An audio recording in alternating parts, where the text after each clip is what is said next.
Esi sisibhedlela iSunday Valley eKirkwood, kulapho abantu bale dolophu incinci baya kuso ukuze bafumane unyango lwezempilo. Nangona kunjalo, usapho lwakwaMajoka alonelisekanga kungakhathaleleki kunye nempatho mbi udade wabo athe wayifumana. Ikhona nebuvido ebekhala kuyo eguquguquka alale ngesusu nangecala, but bekunzima because benecala lingafuni libu-light stroke, lingafuni usebenza kakuhle. Sifika kwethu hospital singenile ke ebengakho mntu like usinqandileyo because ne-security bilele.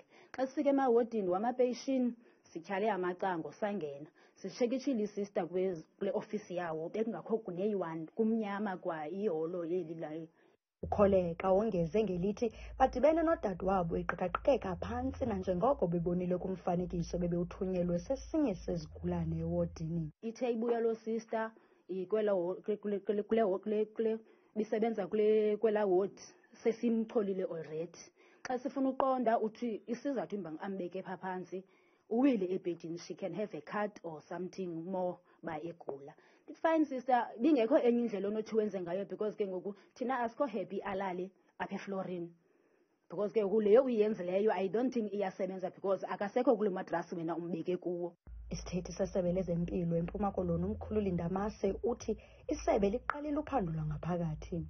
Awe uba besesibhedlele ifamily bingekho happy with ezinye izinto bingekho happy ngazo, kodwa ke ugqirha bethu baye badibana nefamily kuveke epheleyo apho kwaye kwathethwa nefamily ba-explainele uba kwenzeke ntoni kanye.